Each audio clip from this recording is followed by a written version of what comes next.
Future indefinite tense हमारा use होता है वो किस लिए यूज होता है, पहले आपको जानना पड़ेगा। किसके लिए? फ्यूचर के लिए। जब भी हमें अपना कोई भविष्य के बारे में बताना हो तो हम वहां पर किसका यूज करेंगे? विल का। किसका यूज करेंगे वहां पर? हम विल। अब विल का जो यूज होता है, आइडेंटिफिकेशन की बात करते हैं, पहचान की, तो इसकी जो पहचान होती है हमारी नॉर्मल क्या होती है? गा गी गे। इसके अकॉर्डिंग हम समझते हैं, हमें इसको अंडरस्टैंड करना है। और गाइस हमें गा गी गे को तो समझना है, बस साथ साथ इसका एग्जैक्टली यूज किस लिए होता है वो आपको अच्छे से अंडरस्टैंड करना होगा। तो विल का जो यूज होता है मींस फ्यूचर इंडेफिनिट टेंस का जो यूज होता है वो किसके लिए होता है, आपको इसकी डेफिनेशन सबसे पहले अंडरस्टैंड करनी पड़ेगी कि इसकी डेफिनेशन आखिर है क्या।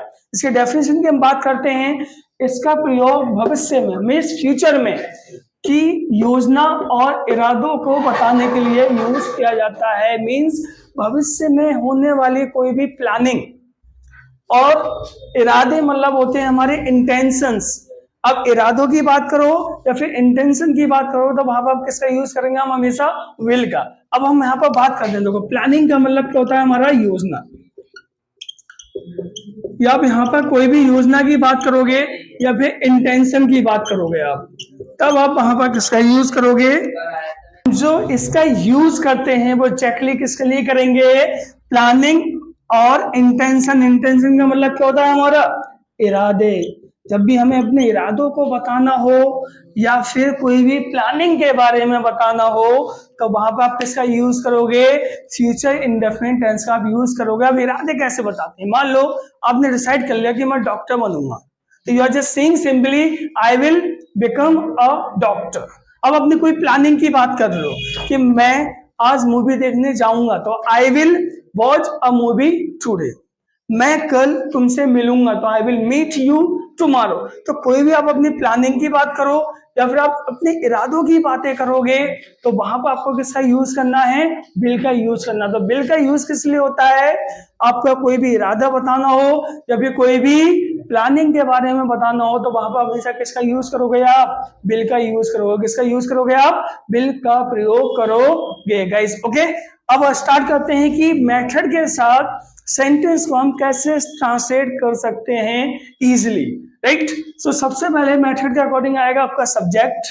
सब्जेक्ट हमारे आई यू बी दे सडे नेम से सारे होते हैं। फिर हम यूज करेंगे विल का एज ए हेल्पिंग वर्ब के रूप में। फिर हम यूज करेंगे वर्ब की फर्स्ट फॉर्म।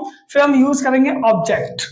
तो इसी के अकॉर्डिंग हम क्या करेंगे? सेंटेंस को आज ट्रांसलेट करेंगे। अब यहाँ पर एग्जांपल दे रखा है हमने, I will go to market. तो आई क्या है पर हमारा यहाँ पर सब्जेक्ट है, और विल क्या है हमारा यहाँ पर हेल्पिंग वर्ब है जिसकी वजह से हम फ्यूचर की बात कर रहे हैं। और वर्ब क्या है हमारे यहाँ पर? गो। और ऑब्जेक्ट क्या है हमारे यहाँ? मार्केट। और टू तो आपको पता ही, जब एक जगह से दूसरी डायरेक्शन चेंज करने की बात करते हैं तो वहां पर हम किसका यूज करते हैं? टू का करते हैं। तो I will go to market, मैं बाजार जाऊंगा। मैं बाजार जाऊंगा। जैसे मैं यहाँ आऊंगा, आई विल कम हेयर। मैं मूवी देखूंगा, I will watch a movie. क्या हुआ? कुछ कह रहे थे? मैं तुमसे मिलूंगा तो आई विल मीट यू। मैं यहाँ आऊंगा, आई विल कम हियर। मैं अंग्रेजी सीखूंगा तो आई विल लर्न इंग्लिश। मैं उसके साथ मार्केट जाऊंगा तो I will go to market with him या विद हर। इस तरह से आप बोल सकते हो। तो कोई भी कार्य आप करोगे, आप अपनी इंटेंशन को जाहिर करोगे या अपनी प्लानिंग को बताओगे तो सिंपली वहां पर आप किसका यूज करोगे? विल का यूज आप वहां पर करोगे। Got it guys? एक हम एग्जांपल लेते हैं वो थर्ड पर्सन की सेंस में। जैसे ही विल टीच देम, वह उन्हें पढ़ाएगा।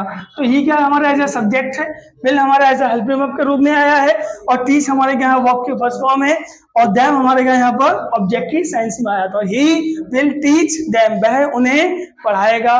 ऐसे थर्ड पर्सन की बात करोगे, वह नाचेगा तो ही विल डांस। वह यहाँ आएगा, ही विल कम हियर। वह मूवी देखेगा, he will watch a movie. वह तुमसे बात करेगा, he will talk to you या he will talk with you। वह तुम्हारे साथ आज बाजार जाएगा तो he will go to market with you। तो अब इस तरीके से सेंटेंस को इजीली बोल सकते हो, समझ सकते हो। तो गाइज अभी जो मैंने आपको बताया है वो सिंपल सेंटेंस में, अफर्मेटिव सेंटेंस में वाक्य कैसे बनते हैं वो मैंने आपको तरीका बता दिया है, राइट। अब हम बात जो करेंगे वो फॉर नॉट की। मीन्स नेगेटिव में हम कैसे सेंटेंस क्रिएट करते हैं फ्यूचर इंडेफिनिट टेंस में, उन बातों की हम बात करेंगे। तब अब हम नेगेटिव सेंटेंस की बात करेंगे कि नेगेटिव सेंटेंस में हम कैसे इसको अच्छे से यूज कर सकते हैं। तो हम बात करते हैं फॉर नॉट। जब हम मना करोगे सेंटेंस बनाने के लिए तो वहां पर हम किससे पहले यूज करेंगे, सब्जेक्ट, फिर विल आएगा, फिर हम नॉट का यूज करेंगे। तो हमने जब आंसर दिया था सिंपल बोला था I will go to market, वहां पर हमने नॉट का यूज नहीं किया था। अब हम यहाँ पर मना करने की बात कर रहे हैं तो वहां पर हमें नॉट की हेल्प लेनी पड़ेगी। सब्जेक्ट, फिर विल, फिर नॉट, फिर वर्ब की फर्स्ट फॉर्म प्लस ऑब्जेक्ट। तो आंसर सिंपली दे दोगे आप, I will not go to market, means मैं बाजार नहीं जाऊंगा। तो आई क्या हमारा जो सब्जेक्ट के रूप में आया, और विल क्या है हमारा हेल्पर की सेंस में आ गया, नॉट की सेंस में आ गया, गो हमारे क्या वर्ब के फर्स्ट फॉर्म है, टू हमारे क्या जगह चेंज करने की बात कर रहा है, मार्केट क्या हमारा ऑब्जेक्ट। तो I will not go to market, मैं मार्केट नहीं जाऊंगा। तो जब आप मना करोगे सिंपली क्या बोलोगे, I will not, I will not, I will not, I will not, I will not, मैं यहां नहीं आऊंगा तो I will not come here, मैं मूवी नहीं देखूंगा, I will not watch a movie, मैं घर नहीं जाऊंगा, I will not go to home, मैं तुमसे नहीं मिलूंगा तो I will not meet you, मैं मूवी नहीं देखूंगा, I will not watch a movie. जब भी आपको मना करना था आप सिंपली क्या बोलोगे, I will not, I will not, I will not, means आपकी कोई प्लानिंग ही नहीं है। Someone asking to you sir will you go to market with me, आप कह रहे हो सिंपली नो यार मैं नहीं जाना चाहता, वहां आपकी कोई इच्छा ही नहीं है जाने की, आप सिंपली बोलोगे नो मेरी कोई प्लानिंग नहीं है, इरादे नहीं है, तो I will not, I will not, मैं I will not go with you, मैं तुम्हारे साथ नहीं जाऊंगा, I will not play with you, मैं तुम्हारे साथ नहीं खेलूंगा। तो इस तरह से आप किसी भी चीज के नेगेटिव सेंटेंस के वाक्यों को बना सकते हो, आई will not, I will not. तो लेट्स टॉकिंग करते हैं अबाउट थर्ड पर्सन। अगर आपको थर्ड पर्सन में सेंटेंस बनाने हैं तो कैसे बनाओगे, he will not come here tomorrow, तो he will not come here tomorrow, वह यहां कल नहीं आएगा, तो he will not, he will not, he will not, he will not, he will not. जब भी हम मना करेंगे तो सिंपली बोल देंगे he will not, he will not, he will not, he will not, he will not, he will not, he will not, वह movie नहीं देखेगा, he will not watch a movie, वह क्रिकेट नहीं खेलेगा, he will not play cricket, वह यहाँ नहीं आएगा, he will not come here, वह कल तुमसे नहीं मिलेगा, तो he will not meet you tomorrow. जब भी आपको मना करना सिंपली क्या बोलोगे, he will not, he will not, he will not, he will not. इस तरह से आप किसी भी वाक्य को मना करने के सेंस में आप इजिली बना सकते हो। करेक्ट गाइस, अब आगे बढ़ते हैं इंट्रोगेटिव सेंटेंस में। जब भी आपको इंट्रोगेटिव सेंटेंस बनाने हैं तो किस तरीके से आप उस मेथड का और वाक्य का यूज करोगे, अब उसके बारे में थोड़ा सा जान लेते हैं, फिर आपका ये चैप्टर इजीली क्लियर हो जाए। इंट्रोगेटिव सेंटेंस आपको बनाने हैं बिल के साथ, तो कैसे आप क्रिएट करोगे, तो पहले आपको फॉर्मूला पता होना चाहिए। इसका फॉर्मूला क्या है, फॉर्मूला सिंपली सबसे पहले आप यूज करोगे विल, देन आपको कोई भी सब्जेक्ट उस सेंटेंस से उठाना है, फिर आपको कोई जो वर्ब होगी उसको उठाना है, फिर आपका ऑब्जेक्ट। जैसे कि यहाँ पे एक सेंटेंस का एग्जांपल दिया है मैंने, विल यू गो देयर, तो इसमें जो विल है हमारा ऐसा हेल्पिंग वर्ब के रूप में काम कर रहा है, भविष्य के बारे में बता रहा है। सब्जेक्ट यहाँ पर हमारे क्या है यू, और गो क्या है हमारे यहाँ पर एक्शन के रूप में आया है, और देयर हमारे क्या है यहाँ पर ऑब्जेक्ट के रूप में यूज किया गया है। तो विल यू गो देयर, क्या तुम वहां जाओगे। जब भी आप किसी से क्वेश्चन पूछोगे उसकी प्लानिंग या फिर उसके इंटेंशन के बारे में जानना चाहते हो तो वहां पर आप किसका यूज करोगे, विल का। किसका, विल, फर्स्ट आप यूज करोगे विल। जैसे विल यू गो देयर, क्या तुम वहां जाओगे, तो आंसर जैसे आपको देना हो तो सिंपली बोलोगे आई विल गो देयर। मना करना तो कैसे बोलोगे, I will not go there. इस तरह से आप क्या करते हो, क्वेश्चन भी पूछ सकते हो, आंसर भी दे सकते हो, मना भी कर सकते हो किसी भी सेंटेंस को। अब यहाँ बात करेंगे हम विल दे कम हेयर। अब दे हमारे यहाँ पर क्या है, थर्ड पर्सन के रूप में है, बट एक से अधिक यहाँ पर हम बात कर रहे हैं सब्जेक्ट की। विल दे कम हेयर, तो क्या वे यहाँ आएंगे, या क्या वे लोग यहाँ आएंगे। तो इस तरह से आप क्वेश्चन पूछ सकते हो, हाँ उन्हें लगता है वे लोग यहाँ आएंगे, तो सिंपली बोलेंगे वो दे विल कम हेयर। नहीं आएंगे, they will not come hair. तो किसी भी तरह की आप किसी की भी प्लानिंग जानना चाहते हो या फिर आप किसी के इंटेंशन के बारे में जानना चाहते हो तो आपको सिंपली वहां पर यूज करना पड़ेगा विल, पहले ही लेना पड़ेगा, फिर उसके बाद में उसका सब्जेक्ट। क्या तुम मार्केट जाओगे, तो simply will you go to market, क्या तुम यहाँ आओगे, विल यू कम हेयर। क्या तुम मूवी देखोगे, will you watch a movie. क्या तुम अंग्रेजी सीखोगे, तो सिंपली बोलोगे विल यू लर्न इंग्लिश। क्या तुम क्रिकेट खेलोगे, विल यू प्ले क्रिकेट। क्या तुम नाचोगे, विल यू डांस। क्या तुम मूवी देखोगे, will you watch a movie. आप इस तरीके से बिल में क्वेश्चंस पुट अप कर सकते हो किसी भी सामने वाले पर्सन से। अब यहाँ पर हम बात करते हैं जो बिल का हम यूज कर सकते हैं, तो ऑल सब्जेक्ट के साइंस में हम बिल का यूज कर सकते हैं। गाइस अब एक कहीं ना कहीं सोचता होगा कि मैंने यहाँ पर सेल का पार्ट क्यों नहीं उठाया है। गाइस सेल का जो यूज होता है वो आई और वी मीन्स फर्स्ट पर्सन की सेंस में होता है, बट आज के समय पे मार्केट में सेल का यूज नहीं किया जाता है। सेल का यूज नहीं किया जाता क्योंकि ना के बराबर मार्केट में सेल का यूज किया जा रहा है एज ए परमिशन की सेंस में।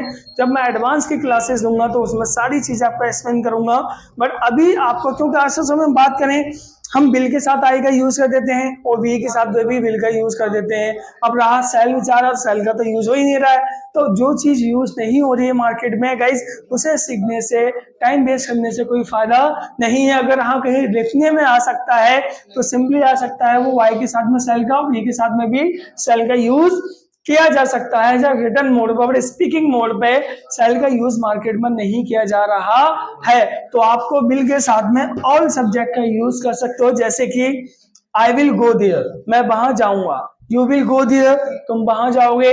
वी विल गो देयर, हम वहां जाएंगे। दे विल गो देयर, वे लोग वहां जाएंगे। Sita will go there, Sita वहां जाएगी। Ram will go there, Ram वहां जाएगा। तो इस आप ऑल सब्जेक्ट का यूज इजिली कर सकते हो गाइस। अब मैं कुछ सेंटेंस के लिए एक स्टूडेंट्स को बुलाऊंगा जो आप प्रैक्टिस करने कैसे करते हैं बिल की, वो आपको पता लगे। जैसे सेंटेंस बोलना है, मैं क्वेश्चंस करूंगा, आपको उनका आंसर देना है। क्या देना है? उनका आंसर देना है।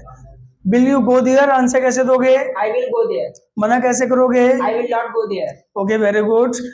Will you teach him answer कैसे दोगे? आई विल टीच हिम, और मना करूंगा I will not teach him. Very good. क्या तुम क्रिकेट खेलोगे कैसे बोलोगे? I will teach. क्वेश्चन ही देना है, क्या तुम क्रिकेट खेलोगे, question. Will you play cricket? Answer इसका कैसे देंगे आई हम? विल प्ले क्रिकेट, और मना करेंगे। आई will not play cricket. Okay. Will you learn English answer क्या दोगे? I will learn English. मना कैसे करोगे? I will not learn English. Okay. Will you go in batting answer कैसे दोगे? I will not go in batting, या फिर आई will go in batting. Yes, जब भी आपको क्वेश्चंस करेंगे तो पहले बिल को उठाएंगे। जैसे bill he come here answer कैसे दोगे? He will come here. मना कैसे करोगे? ही will not come here. Okay. Will see dance here answer कैसे दोगे? She will dance here. Okay. मना कैसे करोगे? She will not dance here. Very good. अब आपको बोलना हो विल इट रेन, तो आंसर कैसे दोगे? It will rain. मना कैसे करोगे? It will not rain. Very good. Will Ram and Shyam go to market answer कैसे दोगे? Ram and Shyam will go to market. मना कैसे करोगे? Ram and Shyam will not go to market. So guys ये थी प्रैक्टिस बिल की। मैंने आपको पूरा चैप्टर अंडरस्टैंड करवाया, साथ ही साथ आपको प्रैक्टिस भी करवाई है। गाइस ये पूरा बिल का चैप्टर हम ऑलमोस्ट क्लियर कर चुके हैं। टेंस की सीरीज हम ऑलमोस्ट खत्म कर चुके हैं गाइस। अगर अभी तक आपने टेंस की सारी सीरीज नहीं देखी है तो आप प्ले लिस्ट में जाइए ग्रामर की, उसमें बहुत सारे चैप्टर्स आपको टेंस से रिलेटेड, एडवांस ग्रामेटिकल सारे चैप्टर्स मिल जाएंगे। आप उसमें से सारे टेंस को अच्छी से इजीली कवर अप कर सकते हो। Guys if you like this video तो don't forget like, share and comment and subscribe and thank you.